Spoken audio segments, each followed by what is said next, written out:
Esse tema karma e reencarnação, o segredo da liberdade, nós vamos explorar ele de uma forma talvez diferente do que, de uma maneira geral, nós costumamos ver este tema. Primeiro, nós vamos tentar conectar esses dois aspectos, o karma e a reencarnação, e conectá-los a tal ponto de observarmos de que forma esses dois aspectos são capazes de possibilitar uma transcendência humana, uma liberdade. Então vamos avançar nessa primeira etapa, como a Josi nos colocou, mas fiquem à vontade de fazer perguntas a todo momento. Primeiro vamos nos defrontar com a imagem dessa deusa da mitologia grega, Nemes, muito famosa em várias situações. Ela é o símbolo da justiça, às vezes é utilizado em outros momentos. Esse símbolo aqui, ele é um símbolo que nos remete à necessidade de um equilíbrio. A balança sendo segura, buscando um equilíbrio. Então vamos ler juntos o que significa a ideia da deusa Nemes. Nêmesis é, frequentemente, retratada como a deusa da justiça. Ela desempenha um papel importante em manter o equilíbrio e também a ordem, assegurando que nenhum indivíduo ganhe demasiadamente sorte ou poder, o que poderia desequilibrar a harmonia do próprio mundo. Nêmesis é vista como uma força que restaura o equilíbrio quando é perturbado por excessos. Então a ideia karma-nêmesis, karma-nêmesis, é exatamente essa ideia de uma força que, esse símbolo é o mais conhecido de todos nós, uma força cega.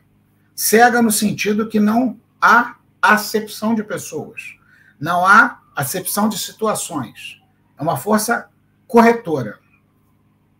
Porém, para além da corretora, além das correções necessárias, ela também, em certo sentido, ela é resultante de uma série de ações. A ideia do karma.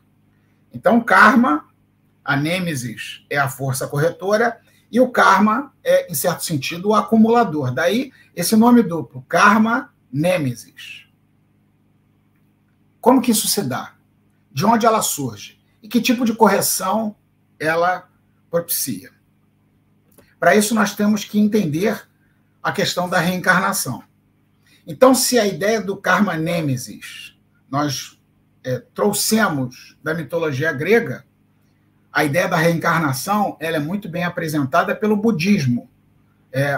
Basicamente, e aí vamos ler novamente, essa ideia de uma roda de samsara, uma roda da morte e da vida, é do sânscrito para um movimento contínuo, um fluxo samsara. Samsara, a ideia da roda de samsara, ela vem de um termo sânscrito para o movimento contínuo, ou um fluxo contínuo.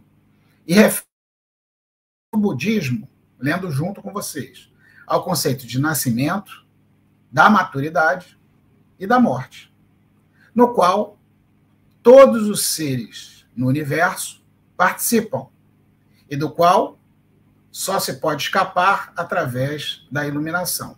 Então vejam, amigos, existe uma conexão já imediata e pronta entre as rodas reencarnatórias, a roda de samsara, e a formação do karma e a sua forma de atuação via o nêmesis, o karma-nêmesis. E aqui fica mais claro para todos nós como isso se dá.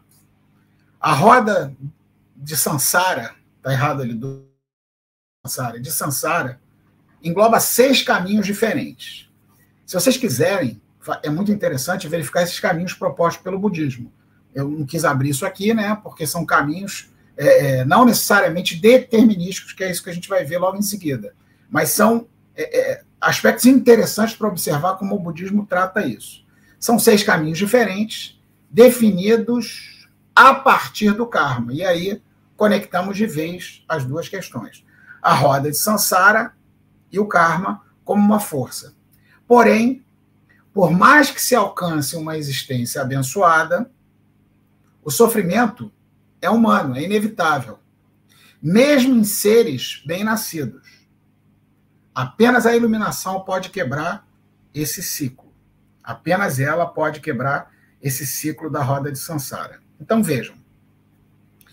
Na primeira dimensão de análise, nós poderíamos entender que a roda de Sansara, conjugada com karma, é um aspecto do aprisionamento humano.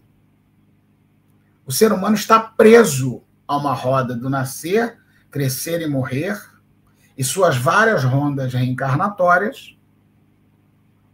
E o karma funciona como um elemento, como se fosse uma grande contabilidade universal, em que se paga karma e se cria novo karma, se paga karma e se cria novo karma, de tal forma que essa estrutura ela se perpetua indefinidamente na história da humanidade. O que pode romper uma estrutura dessa? E aqui é chamado de iluminação. A iluminação ela advém de aprendizagem, conhecimento, entendimento. Como que nós podemos despertar para o processo de aprendizagem? Se nós suspendermos o condicionamento da forma de agir. Ou seja, se nós conhecermos o nosso karma. Vamos ver como que isso se dá do ponto de vista, e aqui é só um recurso didático para observarmos como isso se dá do ponto de vista até matemático, né? Não tem nenhuma complexidade aqui, mas é um recurso interessante que nós podemos aproveitar para aprofundar as nossas reflexões e entender como que essas coisas se dão. Então, qual é a equação da vida de cada um de nós? A vida aqui é uma variável dependente, a nossa vida depende de outras variáveis que a formam. Imaginando uma vida aqui sem livre-arbítrio. Por que sem livre-arbítrio? Porque, em primeiro lugar, nós recebemos uma herança sanguínea. E esse Tzinho menos 1, que está embaixo aqui, né, no subscrito aqui da herança sanguínea, ela nos diz a respeito de um passado. Nós recebemos dos nossos pais, nós recebemos também do país que nós nascemos, nós recebemos toda uma herança sanguínea que vai influenciar a nossa vida. E o que significa a vida nesse aspecto? A forma como nós vivemos a vida, percebemos a vida, sentimos e até como pensamos. Nós pensamos, sentimos e agimos condicionados por uma certa herança sanguínea. Então, essa primeira variável da equação da vida, ela é extremamente forte ao definir a nossa vida.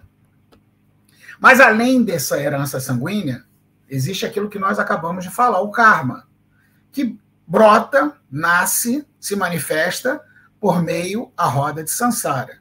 Se a herança sanguínea é um elemento diretamente ligado aos nossos pais, e uma herança quase que hereditária que nós recebemos, o karma é uma herança magnética, daquilo que na escola, por vezes, nós chamamos o microcosmo.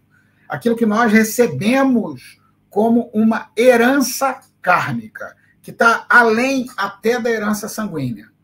Uma questão que se associa à nossa individualidade. Se nós tivéssemos total percepção do que vem a ser a influência que esses dois elementos têm na nossa vida, nós seríamos capazes de não nos surpreendermos.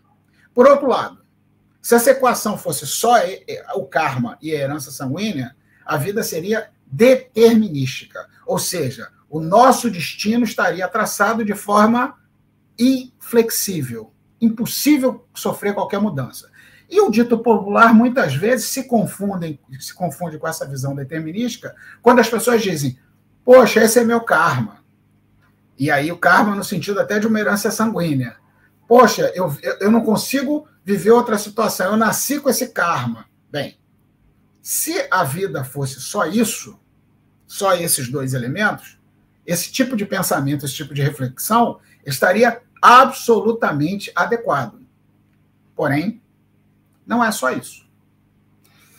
E mais, além de não ser só isso, um karma que se manifesta como uma força cega, o karma nêmesis, mais a herança sanguínea como uma força cega, não nos propicia nenhum processo de aprendizagem. E ao não propiciar nenhum processo de aprendizagem, a nossa vida deixa de ser uma vida livre, é uma vida de reações. Reações, reações, reações, seguir tradições, seguir padrões, seguir... Já perceberam alguma coisa disso em algumas vidas, algumas histórias na nossa própria vida, como se a vida fosse pré-determinada. Mas esta é a maior mentira que a gente pode aceitar. E nós não devemos aceitar essa mentira. A vida só está pré-determinada, só seguimos tradições se não estivermos abertos ao elemento de inovação do nosso ser. E todos nós temos esse elemento. Que elemento é esse nessa nossa equação da vida? Observem como essa equação da vida está construída. A vida, um Tzinho, ligado ao tempo. Espaço e tempo. Mas o fator tempo é um fator preponderante, porque a nossa vida tem um ciclo. Né? A herança sanguínea, T-1, o passado influenciando o presente. O karma, T-1, o passado influenciando o presente. E o símbolo, embora deitado, do Lemniscata, da centelha divina, é o símbolo da eternidade. A eternidade buscando influenciar o tempo. Esse fator de inovação transforma totalmente a possibilidade de a nossa vida ser uma vida definida pelo destino.